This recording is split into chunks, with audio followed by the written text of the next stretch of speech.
नमस्कार।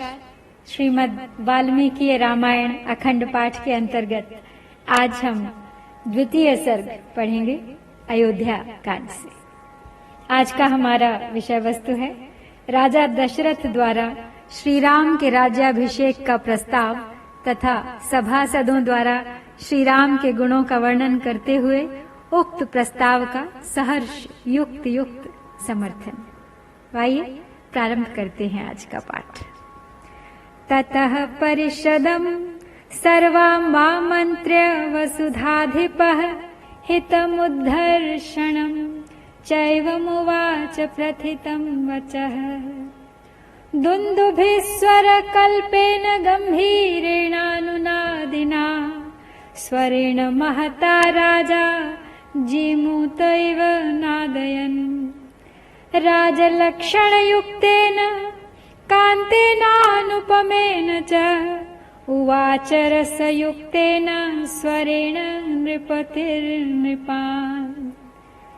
विदितं भवतामेत यथा मे राज्यमुत्तमम् पूर्वकैर्मम राजेन्द्रैः सुतवत्परिपालितम्। सोऽहमिक्ष्वाकुभिः सर्वैर्नरेन्द्रैः प्रतिपालितम् श्रेयसा योक्तुमिच्छामि सुखार्हम् अखिलम् जगत्। उस समय राजसभा में बैठे हुए सब लोगों को संबोधित करके महाराज दशरथ ने मेघ के समान शब्द करते हुए दुंदुभि की ध्वनि के सदृश अत्यंत गंभीर एवं गूंजते हुए उच्च स्वर से सबके आनंद को बढ़ाने वाली यह हितकारक बात कही। राजा दशरथ का स्वर राजोचित स्निग्धता और गंभीरता आदि गुणों से युक्त था, अत्यंत कमनीय और अनुपम था। वे उस अद्भुत रसमय स्वर से समस्त नरेशों को संबोधित करके बोले। सज्जनों, आप लोगों को यह तो विदित ही है कि मेरे पूर्वज राजाधिराजों ने इस श्रेष्ठ राज्य का, यहाँ की प्रजा का किस प्रकार पुत्र की भांति पालन किया था। समस्त इक्ष्वाकु वंशी नरेशों ने जिसका प्रतिपालन किया है, उस सुख भोगने के योग्य संपूर्ण जगत को अब मैं भी कल्याण का भागी बनाना चाहता हूँ। मयाप्याचरितं पूर्वैः पंथानाम् अनुगच्छता प्रजा नित्यमनिद्रेण यथा शक्त्याभिरक्षिताः। इदं शरीरं कृत्स्नस्य लोकस्य चरता हितं पाण्डुरस्यात् पत्रस्य छायायां जरितं मया। प्राप्य वर्षसहस्राणि बहुन्यायुंषि जीवतः जीर्णस्यास्य शरीरस्य विश्रान्तिम् अभिरोचये। राजप्रभावजुष्टां च दुर्वहां जितेन्द्रियैः परिश्रान्तो अस्मि लोकस्य गुर्वीं धर्मधुरं वहन्। सोऽहं विश्राममिच्छामि पुत्रं कृत्वा प्रजाहिते। सन्निकृष्टानि मां सर्वान् अनुमान्य द्विजर्षभान्। मेरे पूर्वज जिस मार्ग पर चलते आए हैं, उसी का अनुसरण करते हुए मैंने भी सदा जागरूक रहकर समस्त प्रजाजनों की यथाशक्ति रक्षा की है। समस्त संसार का हित साधन करते हुए मैंने इस शरीर को श्वेत राज छत्र की छाया में बूढ़ा किया है। अनेक सहस्त्र 60,000 वर्षों की आयु पाकर जीवित रहते हुए अपने इस जरा जीर्ण शरीर को अब मैं विश्राम देना चाहता हूँ। जगत के धर्म पूर्वक संरक्षण का भारी भार राजाओं के शौर्य आदि प्रभावों से ही उठाना संभव है। अजितेंद्रिय पुरुषों के लिए इस बोझ को ढोना अत्यंत कठिन है। मैं दीर्घ काल से इस भारी भार को वहन करते करते थक गया हूँ। इसलिए यहाँ पास बैठे हुए इन संपूर्ण श्रेष्ठ द्विजों की अनुमति लेकर प्रजाजनों के हित के कार्य में अपने पुत्र श्री राम को नियुक्त करके अब मैं राज कार्य से विश्राम लेना चाहता हूँ। अनुजातो हि माम सर्वैर्गुणैर्श्रेष्ठो ममात्मजः पुरंदर समो वीर्ये रामः परपुरंजयः तं चंद्रमिव पुष्येण युक्तं धर्मभृतां वरं यौवराज्ये नियोक्तास्मि प्रातः पुरुषपुङ्गवम् अनुरूपः सवो नाथो लक्ष्मीवान् लक्ष्मणाग्रजः त्रैलोक्यमपि नाथेन येन स्यान्नाथवत्तरम् अनेन श्रेयसा सद्यः संयोक्ष्येऽहम् इमां महीं गतक्लेशो भविष्यामि सुते तस्मिन् निवेश्य वै यदिदं मे अनुरूपार्थं मया साधु सुमन्त्रितं भवन्तो मे अनुमन्यतां कथं वा करवाण्यहम्। मेरे पुत्र श्री राम मेरी अपेक्षा सभी गुणों में श्रेष्ठ हैं। शत्रुओं की नगरी पर विजय पाने वाले श्री रामचंद्र बल पराक्रम में देवराज इंद्र के समान हैं। पुष्य नक्षत्र से युक्त चंद्रमा की भांति समस्त कार्यों के साधन में कुशल तथा धर्मात्माओं में श्रेष्ठ उन पुरुष शिरोमणि श्री रामचंद्र को मैं कल प्रातः काल पुष्य नक्षत्र में युवराज के पद पर नियुक्त करूंगा। लक्ष्मण के बड़े भाई श्रीमान राम आप लोगों के लिए योग्य स्वामी सिद्ध होंगे। उनके जैसे स्वामी से संपूर्ण त्रिलोकी भी परम सनाथ हो सकती है। ये श्री राम कल्याण स्वरूप हैं। इनका शीघ्र ही अभिषेक करके मैं इस भूमंडल को तत्काल कल्याण का भागी बनाऊंगा। अपने पुत्र श्री राम पर राज्य का भार रखकर मैं सर्वथा क्लेश रहित निश्चिंत हो जाऊंगा। यदि मेरा यह प्रस्ताव आप लोगों को अनुकूल जान पड़े और यदि मैंने यह अच्छी बात सोची हो तो आप लोग इसके लिए मुझे सहर्ष अनुमति दें अथवा यह बताएं कि मैं किस प्रकार से कार्य करूं।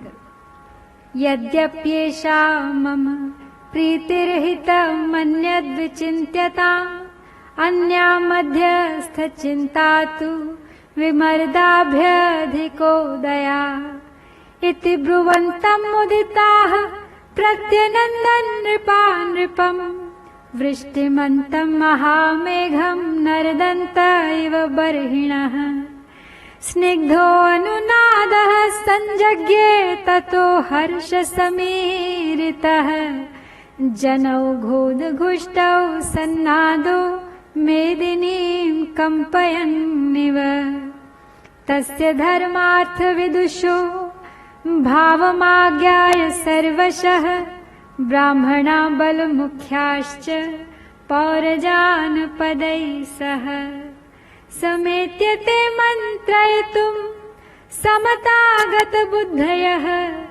ऊचुश्च मनसा ज्ञात्वा वृद्धं दशरथं नृपम्। तो यद्यपि यह श्री राम के राज्याभिषेक का विचार मेरे लिए अधिक प्रसन्नता का विषय है, तथापि यदि इसके अतिरिक्त भी कोई सबके लिए हितकर बात हो तो आप लोग उसे सोचें, क्योंकि मध्यस्थ पुरुषों का विचार एक पक्षीय पुरुष की अपेक्षा विलक्षण होता है, कारण कि वह पूर्व पक्ष और अपर पक्ष को लक्ष्य करके किया गया होने के कारण अधिक अभ्युदय करने वाला होता है। तो राजा दशरथ जब ऐसी बात कह रहे थे उस समय वहां उपस्थित नरेशों ने अत्यंत प्रसन्न होकर उन महाराज का उसी प्रकार अभिनंदन किया जैसे मोर मधुर के कारव फैलाते हुए वर्षा करने वाले महामेघ का अभिनंदन करते हैं। तत्पश्चात समस्त जन समुदाय की स्नेहमयी हर्ष ध्वनि सुनाई पड़ी। वह इतनी प्रबल थी कि समस्त पृथ्वी को कंपाती हुई सी जान पड़ी। धर्म और अर्थ के ज्ञाता महाराज दशरथ के अभिप्राय को पूर्ण रूप से जानकर संपूर्ण ब्राह्मण और सेनापति नगर और जनपद के प्रधान व्यक्तियों के साथ मिलकर परस्पर सलाह करने के लिए बैठे और मन से सब कुछ समझकर जब वे एक निश्चय पर पहुंच गए, तब बूढ़े राजा दशरथ से इस प्रकार बोले। अनेक वर्ष सहस्रो वृद्धस्त्वमसि पार्थिव, स रामम युवराजानमभिषिञ्च स्वपार्थिवम्। इच्छा मोहि महाबाहुं रघुवीरं महाबलं, गजेन महता यान्तं रामं छत्रावृताननम्। इति तद्वचनं श्रुत्वा राजा तेषां मनः प्रियम्, अजानन्निव जिज्ञासुरिदं वचनमब्रवीत्।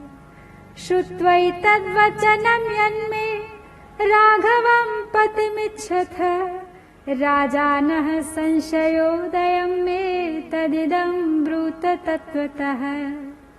कथं नु मयि धर्मेण पृथिवी मनुषा सति, भवन्तो द्रष्टुमिच्छन्ति युवराजं महाबलम्।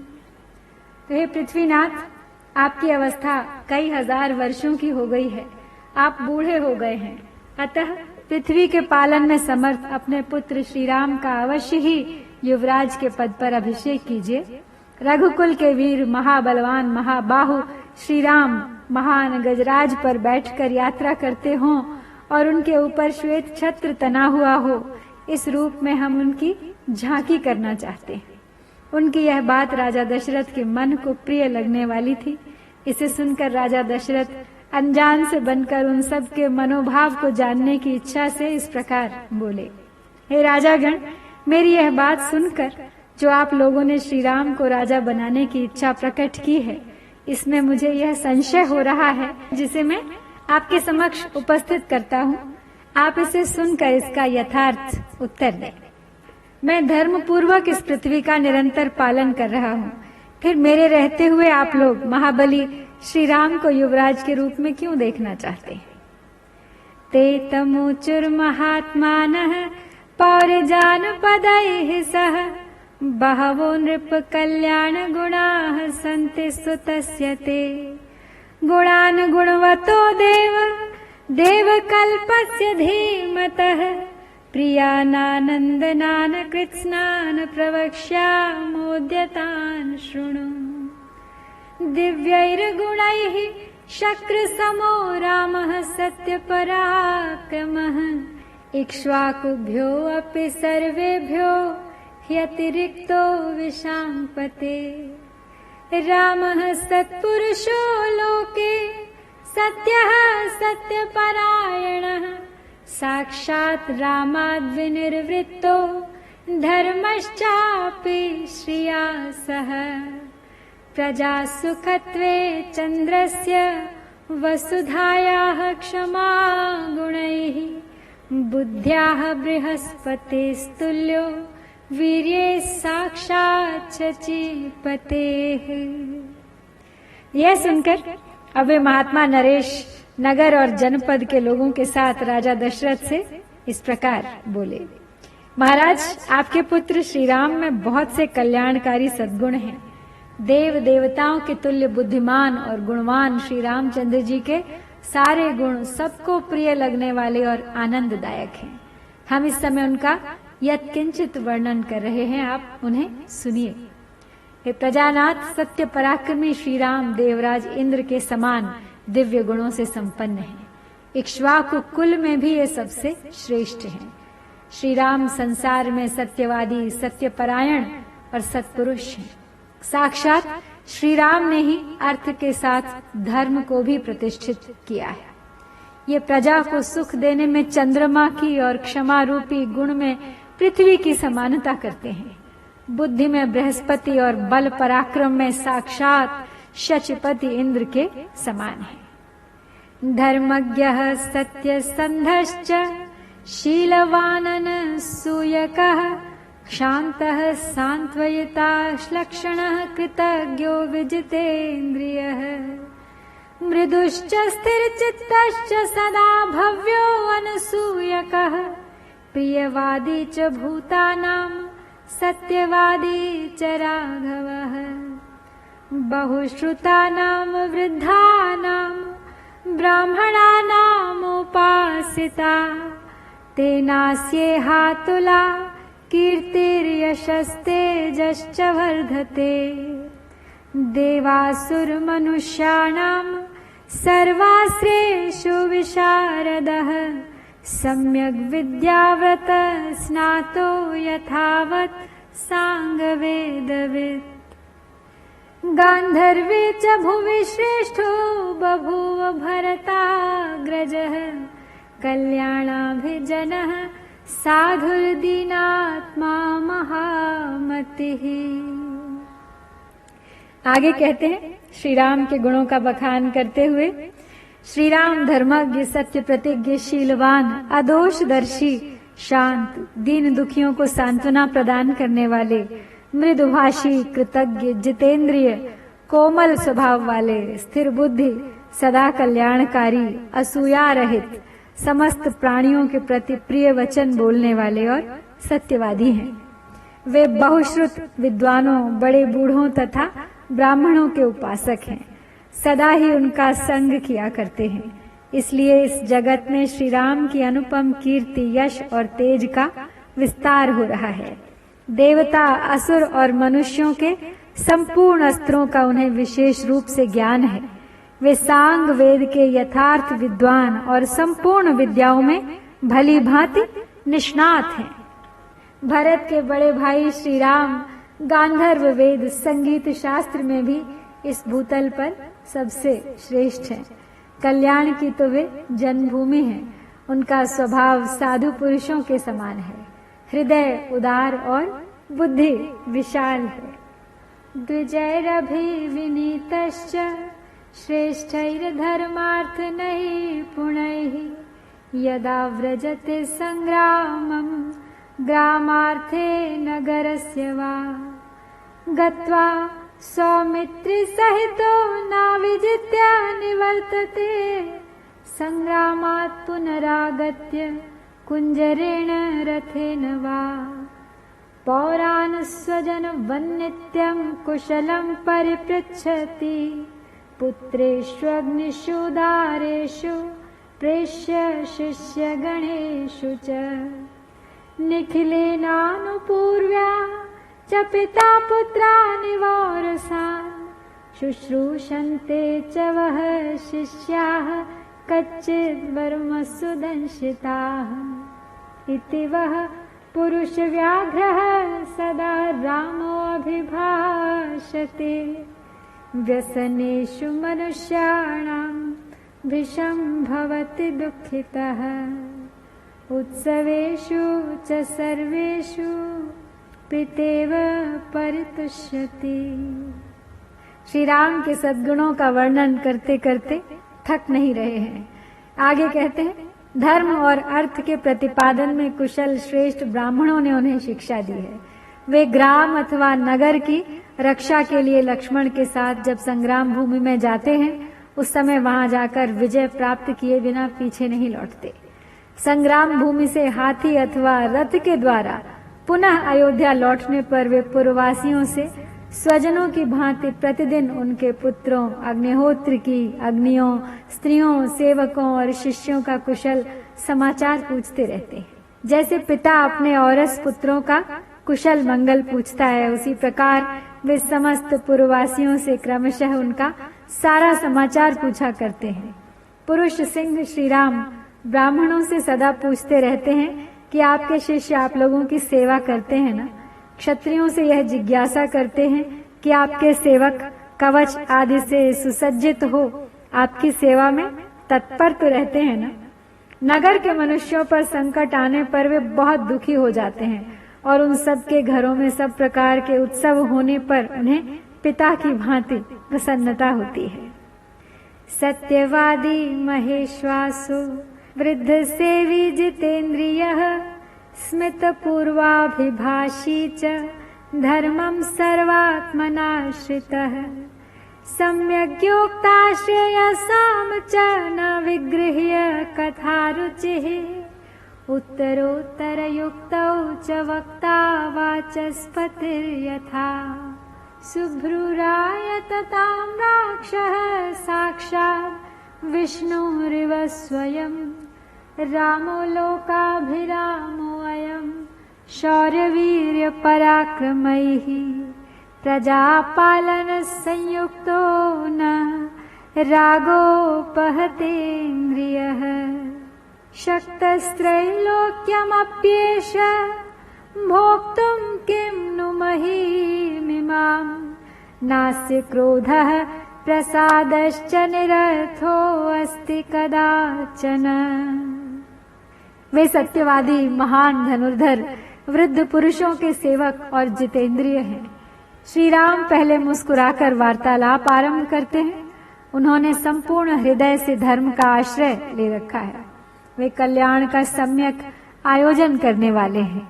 निंदनीय बातों की चर्चा में उनकी कभी रुचि नहीं होती है। उत्तरोत्तर उत्तम युक्ति देते हुए वार्तालाप करने में वे साक्षात बृहस्पति के समान हैं।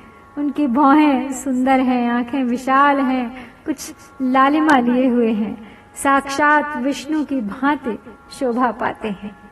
संपूर्ण लोकों को आनंदित करने वाले ये श्री राम शूरता, वीरता और पराक्रम आदि के द्वारा सदा प्रजा का पालन करने में लगे रहते हैं।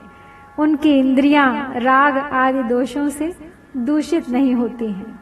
इस पृथ्वी की तो बात ही क्या है, वे संपूर्ण त्रिलोकी की भी रक्षा कर सकते हैं। उनका क्रोध और प्रसाद कभी व्यर्थ नहीं होता।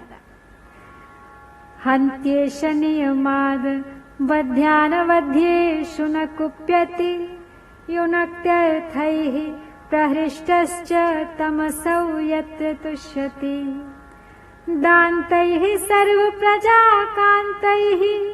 प्रीतिसञ्जननैर्नृणाम् गुणैर्विरोचते रामो दीप्तः सूर्य इवांशुभिः तमेवं गुणसम्पन्नं रामं सत्यपराक्रमं लोकपालोपमं नाथं कामयद्मेदिनी वत्सः श्रेयसि जातस्ते दिष्टयासौ तव राघवः दिष्टया पुत्रगुणैर्युक्तो मारीचैव कश्यपः। श्री राम की न्याय प्रियता की बात करते हुए कहते हैं कि जो शास्त्र के अनुसार प्राणदंड पाने के अधिकारी हैं, उनका ये नियम पूर्वक वध कर डालते हैं, तथा जो शास्त्र दृष्टि से अवध्य हैं, उन पर ये कदापि कुपित नहीं होते। जिन पर ये संतुष्ट होते हैं, उसे हर्ष में भरकर धन से परिपूर्ण कर देते हैं। समस्त प्रजाओं के लिए कमनीय तथा मनुष्यों का आनंद बढ़ाने वाले मन और इंद्रियों के संयम आदि सद्गुणों द्वारा श्री राम वैसे ही शोभा पाते हैं जैसे तेजस्वी सूर्य अपनी किरणों से सुशोभित होते हैं।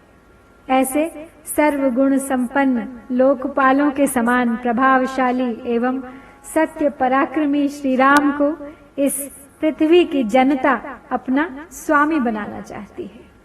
हमारे सौभाग्य से आपके ये पुत्र श्री रघुनाथ जी प्रजा का कल्याण करने में समर्थ हो गए हैं तथा आपके सौभाग्य से वे मरीचि नंदन कश्यप की भांति पुत्रोचित गुणों से संपन्न हैं।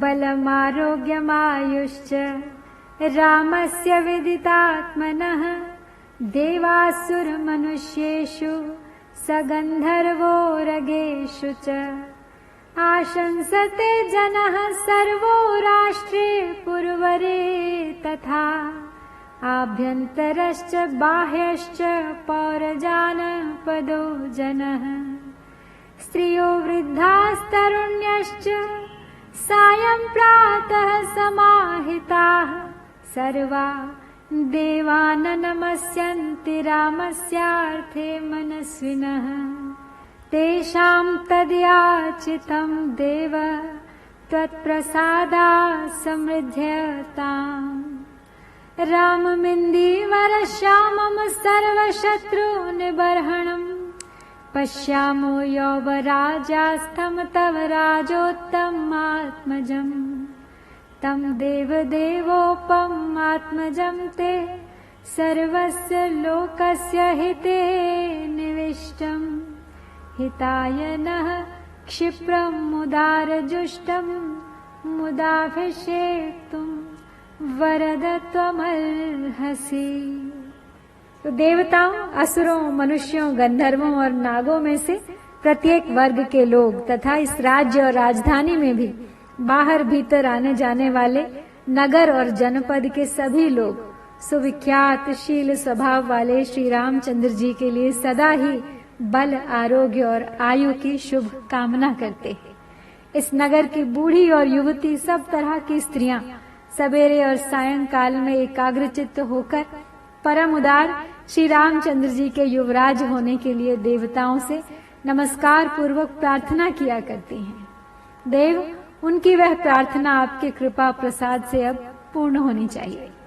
हे नृपश्रेष्ठ, जो नील कमल के समान श्याम कांति से सुशोभित तथा समस्त शत्रुओं का संहार करने में समर्थ हैं, आपके उन ज्येष्ठ पुत्र श्री राम को हम युवराज पद पर विराजमान देखना चाहते हैं। अतः हे वरदायक महाराज, आप देवाधिदेव श्री विष्णु के समान पराक्रमी, संपूर्ण लोकों के हित में संलग्न रहने वाले और महापुरुषों द्वारा सेवित अपने पुत्र श्री रामचंद्र जी का जितना शीघ्र हो सके प्रसन्नता पूर्वक राज्याभिषेक कीजिए। इसी में हम लोगों का हित है। तो इस प्रकार श्री वाल्मीकि निर्मित आर्ष रामायण आदि काव्य के अयोध्या कांड में यहाँ पे दूसरा सर्ग संपन्न होता है। इत्यार्षे श्रीमद् रामायणे वाल्मीकि आदि काव्ये अयोध्या कांडे द्वितीयः सर्गः। ओम श्री सीतारामचंद्राभ्याम नमः।